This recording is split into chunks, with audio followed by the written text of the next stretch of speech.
Selamünaleyküm. Euzubillahimineşşeytanirracim. Bismillahirrahmanirrahim. Vessalatu vesselamu ala Resulina Muhammedin seyyidil evvelin ve ahirin. Maded ya Resulü, maded ya saadet ve sahibi Resulü ve şehri. Derstim ve inşallah fazla sayın Muhammed. Tarikatuna sahaba vel hayru fil camiye. Peygamber Efendimiz sallallahu aleyhi ve sellem hadis buyurunca onu doğru okumak lazım, söylemek lazım. When our beloved Prophet, peace and blessings be upon him, stated a hadith, one must read and recite that hadith correctly.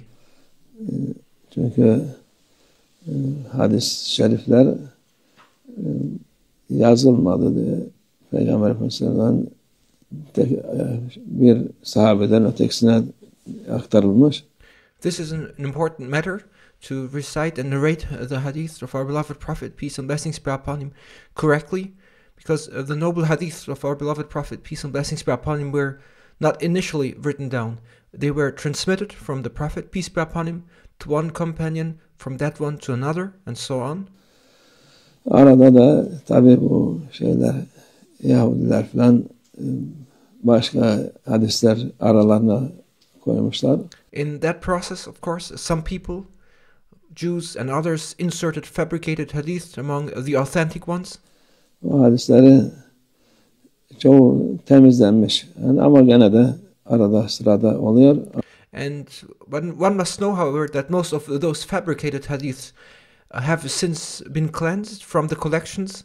However, it still occurs from time to time. Ama bu mühim olan burada Peygamber sallallahu aleyhi ve sellem buyurduğu.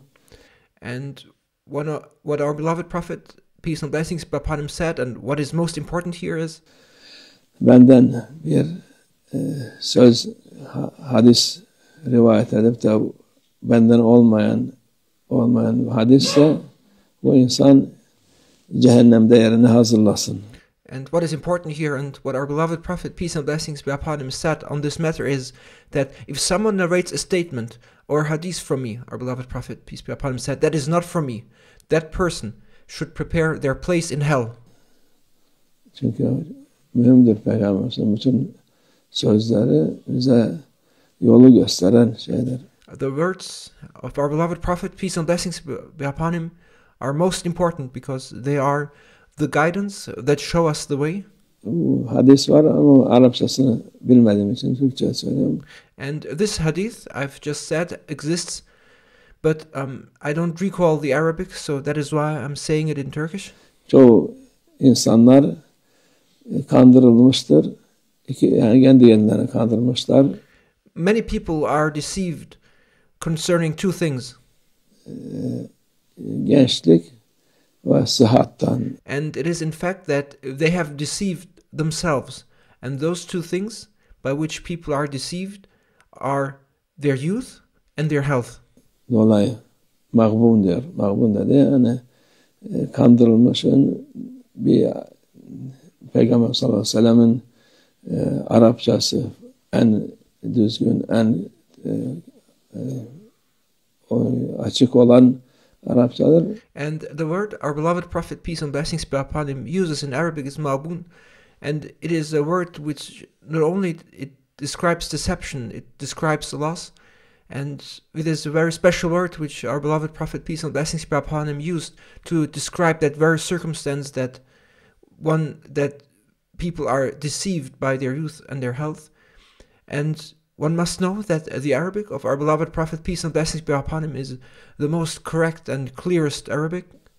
Sahabeler bile onlar şaşırırdı bazı kelimelerden Peygamber sallallahu aleyhi ve sellem'in. Even the companions were sometimes astonished by some of the words our beloved Prophet, peace and blessings be upon him, used to apply.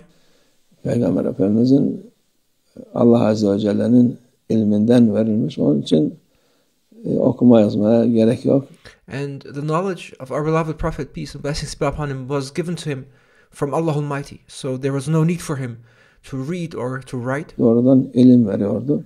He, our beloved Prophet, peace and blessings be upon him, was directly given knowledge by Allah Almighty. Bu mağbun dediği kelime de işte kandırılma yahut insanlar kanmış yahut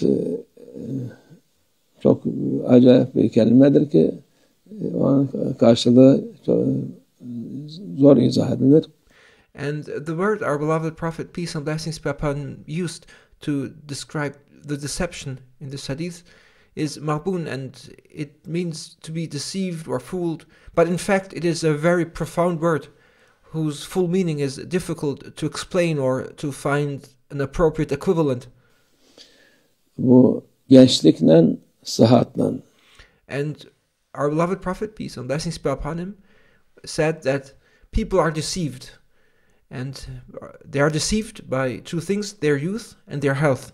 İnsanlar zanneder ki gençlik devam edecek. People think that their youth will continue forever. Hiç ben sonra yaparım der. They say, I will do it later. Sonra ederim ibadetimi, sonra yaparım. They say, I will do my worship later. I will get to it later. Şimdi daha beter oldu. But this situation has become even worse now.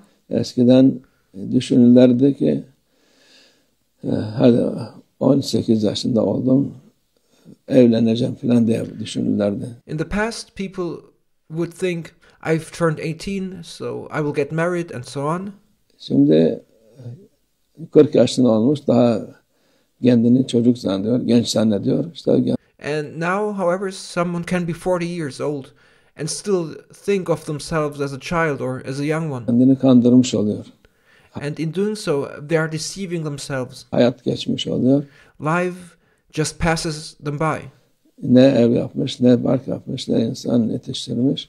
And as life passes by and they are deceived by their youth, they have neither built a house, nor established a home, nor properly raised anyone, Ne ibadet etmiş. nor have they performed any worship. Kendini kandırmış. They have deceived themselves. Ama bunda değil, yani kendini kandırmış bir çeşit. And this is what the word maghbun describes, which our beloved Prophet, peace and blessings be upon him, used in order to describe how people deceive themselves. 50 yaşında, 60 yaşında olur bazen. O bile kendini daha çocuk zanneder. Sometimes people reach 50 or 60 years of age and they still think of themselves as child. Gene kendi kafasına göre işler yapar. They continue to do things according to their own whims and minds. İnsanları ona itibar etmesini ister. O insanlar nasıl sana itibar edecek? They want people to respect them, but how will people respect such a person? İkincisi de sıhhattır. And the second thing which our beloved Prophet, peace and blessings be upon him, mentioned, by which people are deceived, is health. İnsan sağlıklı, sıhhatli olunca zanneder ki böyle gidecek. When a person is healthy and well, they think it will continue like this forever. Yok, o da dikkat etmek lazım. No, one must be careful about that too. Sağlıklına, sıhhatine, yaptığına dikkat etmesi lazım ki ibadetini sağlamken yapsın. One must pay attention to their health and their actions in order to perform their worship while they are still strong. İşlerini sağlamken yapsın. They should perform their deeds while they are strong and healthy. Ne olacak sonra belli değil. What will happen later is not certain. Onun için dediğimiz gibi bu zamanın insanları iyicene ne din kalmış, ne akıl kalmış, ne düşünce kalmış, ne mantık kalmış. Therefore, as we said, people of this time, they have lost religion, intellect, thought, logic. Zannederler ki bu ilelebet böyle gidecek. They think that this life will go on forever like this. Bakmışlar ki Allah 60-70 yaşına gelirseler ne mutlu. Gelmeseler o da toparlanıp giderler. And then they realize that life has passed by and they have not done anything. If they are fortunate, they will reach 60 or 70 years of age. If not, they will all depart, and in the end, everyone will leave this world. Onun için bu hayat mühim. Life is important. Allah'ın verdiği bir nimettir. Life is a blessing given to you by Allah Almighty. Onu boşa harcamamak lazım. It should not be wasted. Hiç harcamak lazım. It should not be wasted at all. Bundan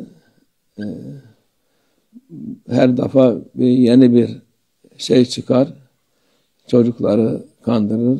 You must know there is always some kind of distraction or some kind of deception, and there are always new ways of being distracted that emerge every time, and especially young ones are deceived. Gençliklerini boşuna harcarlar. Youngsters waste their youth for nothing. Ondan sonra da ne oldu diye, nasıl ne yapacağız diye şaşırıp kalırlar. And afterwards they are left bewildered, wondering what happened and what are we going to do now. Allah'ın dediği gibi, Peygamber sallallahu aleyhi ve sellem'in dediği gibi, sen hayatını, kıymetini bil. And as Allah Almighty has said, and as our beloved Prophet, peace and blessings be upon him, has said, you must know the value of your life. Boşa harcama gençliğini, sağlamken Do not waste your youth. namazını, niyazını, hacca gidebilirsen hacca gidin. While you are young and healthy, perform your prayers, perform your worship and supplications. If you can go to Hajj, go. Oruçlarını hepsini Do not neglect any of your fasts. ihmal etmeyin. Onlar sana kalan şeylerdir. And it is these good things, these good acts and acts of worship that will remain for you forever. Gençlikte kalmaz, sıhhatte kalmaz. But when it comes to youth and health, you must know that they will not last forever. Allah hayırlı yaşlar versin. Saat afiyet yaşayalım inşallah. May Allah Almighty grant us blessed lives, and may we live in health and well-being, inshallah. Ve minallah tevfik. El Fatiha.